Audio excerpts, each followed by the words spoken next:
50 ॾींहं अॻु नामालूम हथियारबंदनि हथां अगवा थियल मुगी अब्दुर्रहमान जाफ़री के अददी करमपुर पुलिस तोड़े ज़िले कशमीर कंदरपुर पुलिस इन वक्त ताईं बाजाब न कराए सघी आहे। मुगी जे घर में पुरामत लाइ मुगी जा वारिस सरापा एहतिजाज ऐं परेशान आहिनि। मुगी जे वारसनि पारां मुगी जी बाजाबी लाइ 3 भेरा इंडस हाईवे ते धरणो बि वियो, लेकिन हिन वक्त ताईं अददी पुलिस तोड़े ज़िले कशमीर कंदरपुर पुलिस मुगी अब्दुर्रहमान जाफ़री के बाजाब न कराए सघी आहे। हिन वक्त असां सां गॾु वेठल आहे मुगी जो चाचो उस्ताद मोहम्मद सिद्दीक़ जाफ़री। अचो त मुगी जे वाक़े जे हवाले सां साईं जन सां तफ़सीली गुफ़्तगू कयूं। तकरीबन करमपुर खां 1.5 किलोमीटर उत्तर तरफ़ छोकिरो अगवा थी वियो आहे अब्दुर्रहमान जाफ़री शेर मोहम्मद खान लाड़े गांव। उनखे ज़रे घटि तकरीबन 2 महीना थियण वारा आहिनि। 2-3 दफ़ा अॻु में SHO जो करमपुर हुयो असांखे पूरा आसरा ॾींदो आयो त बाबा मुगी तव्हांजो अचे थो, अॼु था मोकिलियो, सुभाणे तव्हांखे मिलंदो, ॿिए ॾींहुं मिलंदो। बहरहाल हिन टाइम ताईं थियो कुझु न। 3 दफ़ा असां अॻु में रोड ब्लॉक कया, धरणा बहियासीं। बहरहाल उन जो बि अची कूड़ा दिलासा ॾिनऊं त फिलाणे तारीख़ ते तव्हांखे ॾींदा, हफ़्ते जी मोहलत वठनि पिया। ईअं कंदे कंदे 1.5 महीनो गुज़रियो।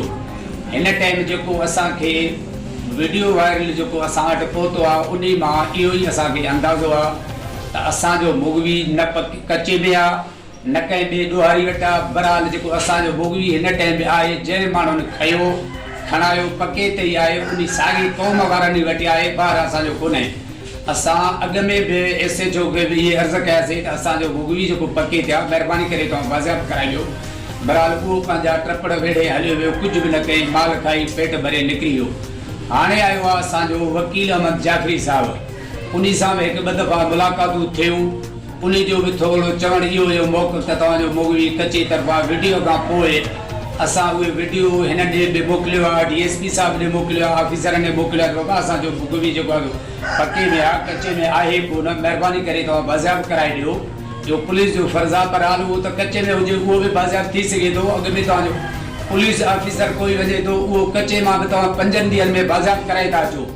असांजो जेको छोकिरो अब्दुर्रहमान जाफ़री अगवा थी वियो त उहो आहे पके ते, उनखे 2 महीना थी विया, तव्हां बाज़ाब नथा कराए सघो।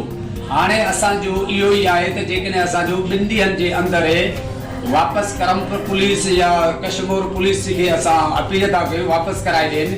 अगरि जेके नथा कराए ॾियनि त असांजो 5 ॾींहं 3 तारीख़ ते इंडस हाईवे ते धरणे जो ऐं रोड ब्लॉक करण जो असांजो जेको टाइम ॾिनल आहे, उन ते असां बिल्कुलु उन ते मौक़िफ़ आहियूं ऐं रोड ब्लॉक करे धरणो हणी वेही रहंदासीं। जेसि ताईं असांजो मुगवी बाज़ाब न थींदो तेसि ताईं असां रोड ते। अब्दुर्रहमान जाफ़री जे चाचे उस्ताद मोहम्मद सिद्दीक़ जाफ़री जो चवणो त असांजे नौजवान खे अगवा थिए तक़रीबन 2 महीना थियण वारा आहिनि। हिन वक़्त ताईं अददी करमपुर तोड़े ज़िले कशमीर कंदरपुर पुलिस मुगी खे बाज़ाब न कराए सघी आहे। मुंहिंजो वधीक चवणो हो त जंहिं माण्हुनि जी असां जेका नौजवान जी अगवा में निशानदेही कईसीं, असांखे शक आहे त असांजो नौजवान उन वटि आहे ऐं हुन इहो बि ॼाणायो त असांजो नौजवान कचे में न पर पके ते जेका त ॾोहारनि वटि बांदी बणियल आहे।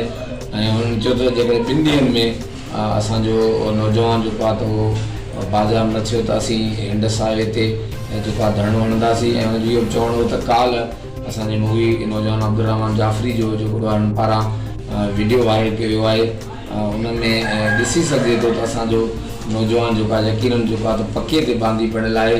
ऐं उहो वीडियो असां जेका DSP कंदरकोट ऐं SHO करमपुर ऐं ॿियनि वसवारनि ॾे जेको आहे त मोकिलियो वियो आहे। ऐं हुन इहो चितार ॾींदो त जेकॾहिं असांजो हाणे मुगी तुर्त बाज़ाब न कयो वियो त ख़मीस ॾींहुं हर सूरत में करमपुर भरिसां करमपुर थाणे जी हद केरेट कॉलेज वारे इलाइक़े मीर बगन खान बिजाणी लाड़े वटि रोड ब्लॉक करे इंडस हाईवे ते धरणो हणंदासीं। जेसि ताईं असांजो मुगी नौजवान बाज़ाब न थींदो तेसि ताईं असांजो धरणो जारी रहंदो। कैमरामैन टीम सां गॾु Javed Usman Begrani, JTN web news Karampur. Shah Amer के लौजा खशे महमा दा बंद बीसियां शहर लौजा न खशो खुदा नामिनो हमा के दूर पिया पुलिस आर गोशे दा मना जाना छड़ाई अल्लाह इसमिनु शाह शहर लौजा दे न खशे मई सारा सया तू मना धकम का जनंग खुदा नामिनो मना छड़ाई ने बरी शहर लौजा शाह न खशे खुदा वास्ता इनो मना जा मई जाना छड़ाई में दा तंग बीसियों में हालत आम सी गिंदगाई में निश्तिंगा हाजा में करेंगे दस्तों में हमसे जंजीर बस्तेंगे तो कुल्फ माना हफ्तेंगे शवा खुदा नाम नुशा में जाना छड़ाइने शवार कुल्लार सवाल मेहरबानी गा खने शवार हल्कार कुल्लार में वसीयत मना मेहरबानी गा खने अल्लाह इसमें नुशवार पारत शवा मना छड़ाइने भाई